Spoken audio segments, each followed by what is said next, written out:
Case போட்டோம். யோ, நான் புஸ்தகத்தில் இருக்கிறது தானே சொன்னேன், நீ எழுதினவரை தானே போய் கேட்கணும். அதனாலதான் இப்ப என்ன இப்ப யாதவாள்ல என்கிட்ட வந்து சண்டை போட்டு போறா. அதனால யசோதை இடக்கை வலக்கை ஆச்சாரம் தெரியாதவளா இருக்காருன்னு வியாக்கியானத்துல எடுத்திருக்கா. அது எடுத்ததெல்லாம் நம்பிள்ளை வடக்கு திருவிதி பிள்ளை. கேஸ் போடுறதா இருந்தா நீங்க வைகுண்டத்தை போய் போட்டுக்கோங்க.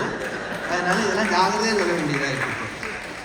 இப்போ இந்த யசோதை என்பாள் ஒரு விஷயம், அவளுக்கு ஸ்கூல்னாலே என்ன தெரியாது. அவ ஸ்கூலுக்கு போகாதனாலதான் கிருஷ்ணரையும் ஸ்கூல்ல சேர்க்கல. ஞாபகம் வச்சுக்கோ, கிருஷ்ணர் 10 வயசு வரைக்கும் ஸ்கூலே போனது கிடையாது. இதெல்லாம் உங்க பேரன் பேத்தி கிட்ட சொன்னேன். That is why I also like Krishna. இல்லையா, அவரும் தானே ஸ்கூல் போனதில்லை. இது ஏம்மா என்ன போங்கிற. அவர் பின்னாடி நல்லா படிச்சு PhD பகவத்கீதா எல்லாம் பண்ணலையா, 10 வயசுக்கு அப்புறமே போகலாமே அந்த குழந்தை சொல்றது. திரும்ப விஷயம் என்னன்னா, யசோதைக்கு புஸ்தக அபிலாஷையே இல்லை, படிப்பு வாசனையே இல்லை. ஆனா சர்வலோகேஸ்வரன் நினைச்சார்னா அவளுக்கு கூட அனுகிரகம் பண்ணுவார். He doesn't pick and choose only the qualified. எப்படி தெரியுது? யாருமே பார்க்காதத அவ பார்த்துட்டாளே. யோசிச்சு பாருங்க, ஆத்துல குழந்தை ஏதோ விளையாடிட்டு இருக்கு. அங்க விளையாடாதடா கண்ணா வாங்க அப்படின்னு கூப்பிடுறேன். வாயில என்ன போட்டு இருக்க, காமி காமின்னு அம்மா எல்லாராத்தையும் நடக்கிற விஷயம் தான். என்ன, இந்த பிறகு இந்த 1 வயசுலேருந்து 3 வயசு தவழக்கூடிய குழந்தைக்கு இதை சாப்பிடலாம் இன்னதை சாப்பிடக்கூடாதுங்கிற ஞானம் எல்லாம் இல்லை. ஆத்துல என்னெல்லாம் கீழே இருக்கும். அதனாலதான் பொதுவா ஆத்துல தவழற குழந்தையா இருந்தா ஆத்து சுத்தமா வச்சிருப்பா. ஏன்னா அது வாயில கிடைச்சதெல்லாம் வாயில போட்டுவோம். கிருஷ்ணரும் அப்படி என்ன பண்ணி விட்டார், மண்ணை போட்டுட்டார். சாதாரண அம்மா கேட்கற மாதிரி தான் யசோதையும் கேட்டா, என்னடா கண்ணா வாயில போட்டுட்டா காமினா. காமிச்சா அதுல நாசா சேட்டலைட்டே தெரியுது. அதுல வந்து மர்க்குரி தெரியுது, இது தெரியுது. அவளுக்கு ஒன்றும் புரியல. இதுல என்ன கிரகங்கள் என்னென்னவோ இதை சுத்தின்னு வருதே, ஒண்ணு சூரியன் மாதிரி ஒண்ணு இருக்கே, பூமியை சுத்தி சந்திரன் வருதே, இது என்னென்ன கிரகங்கள். தான் சர்வலோகேஸ்வரன் என்கிற விஷயத்தை இடக்கை வலக்கை ஆச்சாரம் தெரியாதவளுக்கு கூட பகவான் காண்பிச்சார்னா, வேதம் சொல்லக்கூடிய வாக்கியம் என்ன, நான் படித்தவனுக்கு மட்டும் அனுகிரகம் பண்ணுவேங்கிறது இல்ல, நான் நினைக்கக்கூடியவன் யாராக இருந்தாலும் அனுகிரகம் பண்ணுவேன் நினைச்சா, அப்ப வேதத்துல சொன்னதை கடைபிடிப்பவன் ஆச்சாரியன் குரு. அப்ப கிருஷ்ணம் வந்தே ஜகத்குரும். அவர் வளரும் போதே எப்படி தான் வேதத்தில் சொன்ன விஷயத்தை காப்பாத்தினார். அதனால் புரந்தரதாசர் எடுக்கிறார், தாயிகே ಬಾಯಲ್ಲಿ ಜಗವನ್ನು ತೋರಿದ தாயிகே, தாயின்னு சொன்னா அம்மா, தாயிகே ಬಾಯಲ್ಲಿ அவளுக்கு தன் வாயில், தாயிகே ಬಾಯಲ್ಲಿ ಜಗವನ್ನು ತೋರಿದ ಜಗದೋದ್ಧಾರಕ ನಮ್ಮ ಉಡುಪಿ ಶ್ರೀ ಕೃಷ್ಣ ಕೃಷ್ಣ ನೀ ಬೇಗನೆ ಬರೋ. அந்த கிருஷ்ணம் வந்தே ஜெகத்குரு யசோதைக்கு காண்பித்தான்.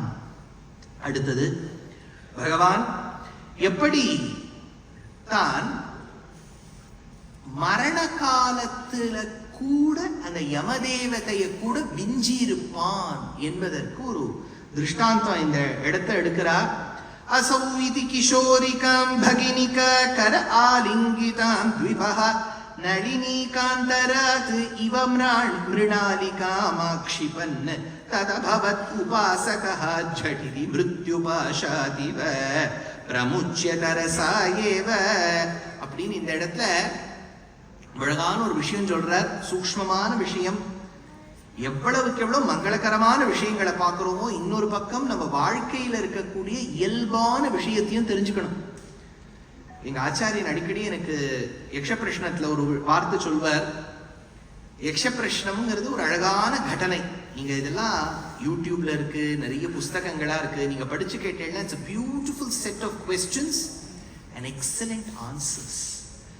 ஒரு கஷ்டமான தருவாய், வனபர்வாவின் முடிவு, ஆரணேயக உபபர்வான்னு பேரு. பஞ்சபாண்டவாள் இனிமேதான் அஜ்ஞாதவாசத்துக்குள்ள போகணும்னு நினைச்ச போது பஞ்சபாண்டவாள் தௌமியர் அவளுக்கு ஆச்சாரியன், அதே சமயத்தில் திரௌபதி இவாள்லாம் ஒன்னா இருக்கா. அப்ப அவளுக்கு தீர்த்த தாகம் பருவம், தண்ணீர் தாகம் வந்துடுத்து. அப்ப எப்படி கண்டுபிடிப்பா இங்க ஜலம் இருக்குன்னு? சாரச பட்சிகள்னு சில பட்சிகள் சஞ்சரிச்சுட்டே இருக்கும். அது பறக்கிற இடத்துலதான் ஜலம் உண்டு. அதனால நகுல சகதேவாள்ல ஒருத்தன் போறான், போயிட்டு ஜலத்தை எடுத்துன்னு வரணும்னு போறான், வரதே இல்லை திரும்பி. அடுத்தது இன்னொருத்தன் போறான், அடுத்தது பீமன் போறான், அர்ஜுனன் போறான். 4 பேரும் போய் திரும்பி வரல.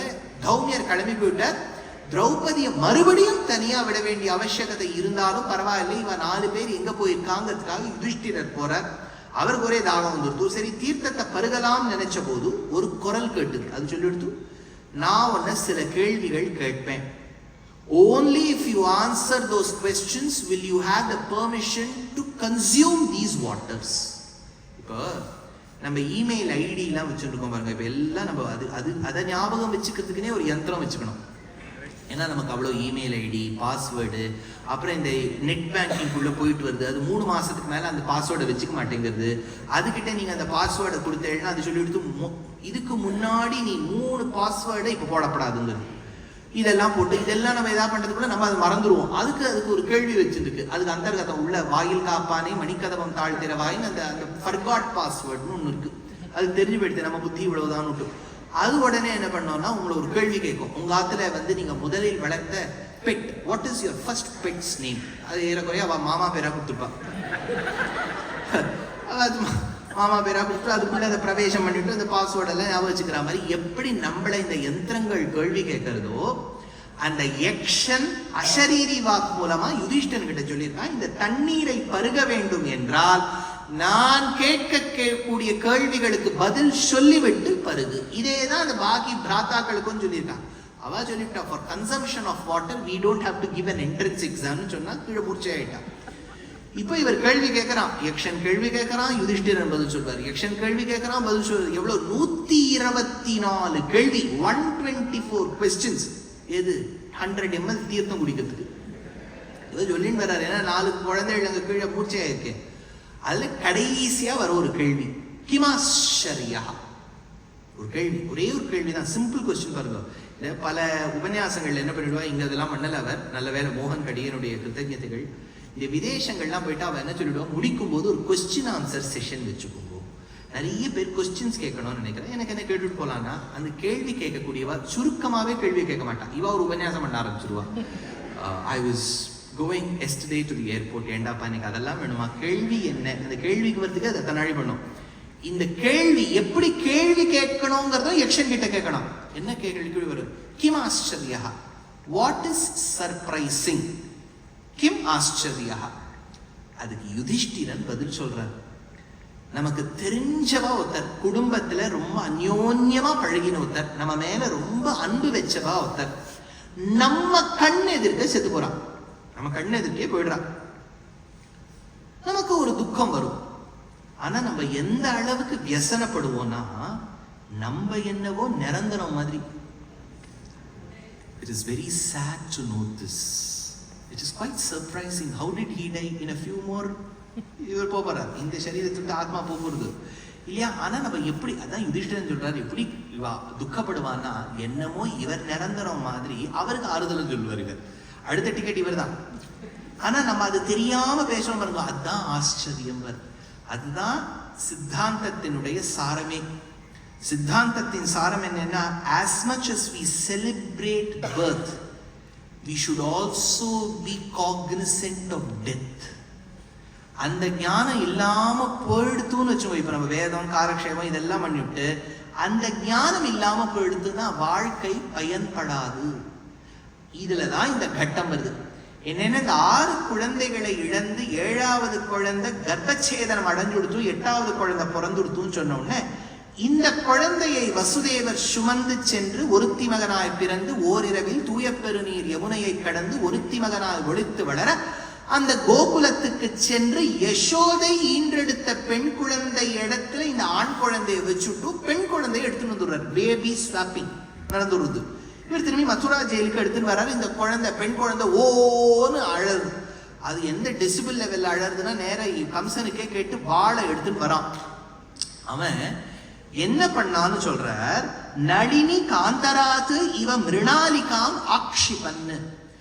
ஒரு தாமரை வளர்ந்த தடாகத்தில், நிறைய தாமரை புஷ்பம் பூத்த தடாகத்தில் ஒரு ஆனையானது புகுந்தால் அனாயாசமாக எப்படி ஒரு தாமரையை பறிக்குமோ அந்த மாதிரி தாமரை இதழோடு ஒத்திருக்கக்கூடிய அழகான திருவடியோடு கூடிய இந்த பெண் குழந்தையை ஒரு யானை புஷ்பத்தை இழுப்பது போல் இழுத்தான் அந்த பெண் குழந்தையை.